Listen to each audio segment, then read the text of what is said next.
Hola. Ujagbaragada. Memamoaha.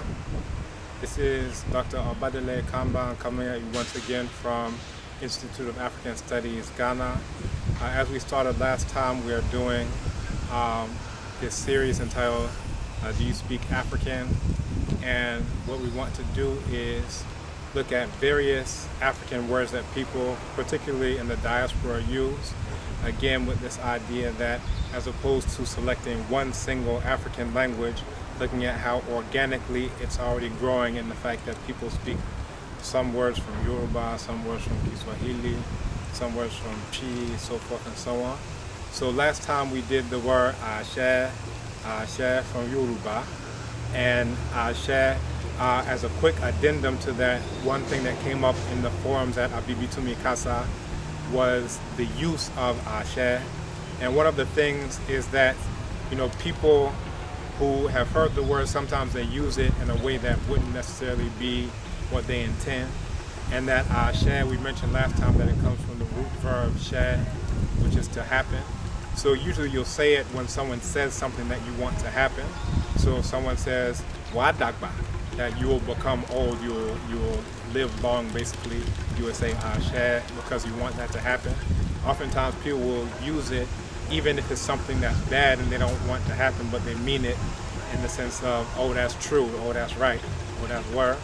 So, for example, they'll talk about, oh, the police be shooting black people in the back all the time. Like, Ashe to that.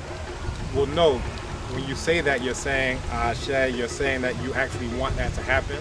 A better word to use for that would be Utoni, which is to say that's true, or Beni, so it is, to say that what you're saying is true, not that you want it to happen. All right, so that's just a quick addendum that when you use Ashe, that you use it when someone says something that you actually want to take place. And it basically comes from the African worldview, the idea that words have power, that if you wish for something to happen, that the fact that I've said Ashe is giving that thing the power to happen, in the sense that words cause a process to happen, and that what I have said or what I have affirmed will actually come to pass. So that's that. That was an addendum on what we did last time. Now this time I want us to look at the word Abibifahodie,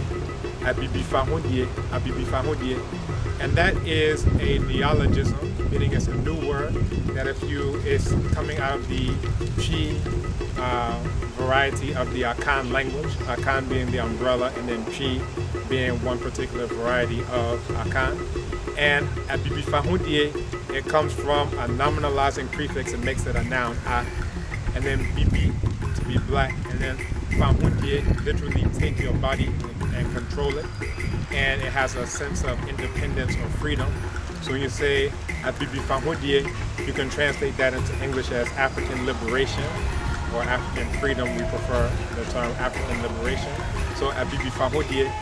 Now, basically this is a coinage, because one of the ideas is that if you are, say, coming from the diaspora, you're learning a new language, that when you come here, you'll find that a lot of the discourse may be about football, talking about soccer, talking about praying to the image of Caesar Borgia, this white Jesus, praying to a rock 5 times a day, all these types of things. And you may say, well, we have all this dialogue about African liberation and these types of things.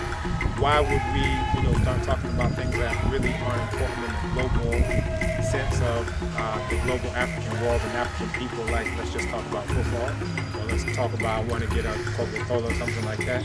You'll say, well, we have a discourse on African liberation. How can we infuse that with our experiences in the diaspora of knowing who we are, knowing who our enemies are, and trying to behave in ways that are consistent with that?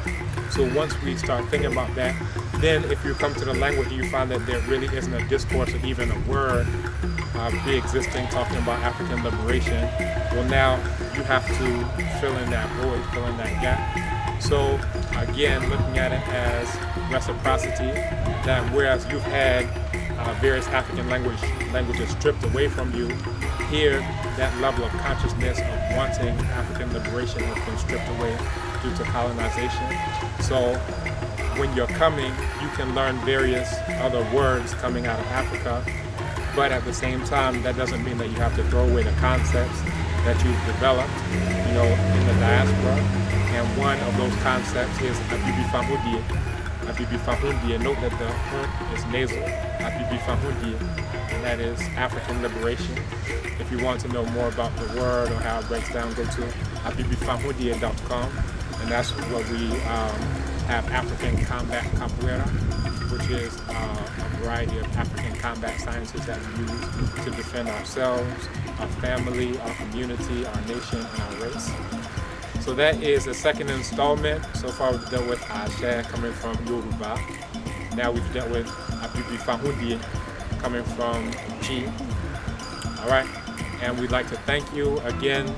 Take a look at the site, Abibitumikasa.com. That in itself is a word, Black Power language. Again, that's a coinage, Abibitumi Kasa. And this is our 10th anniversary.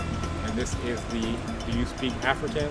Can You Speak African series, and helping Africans have the resources for re-Africanization and de-whitenization for the ultimate goal of total African liberation. Abibifahodie.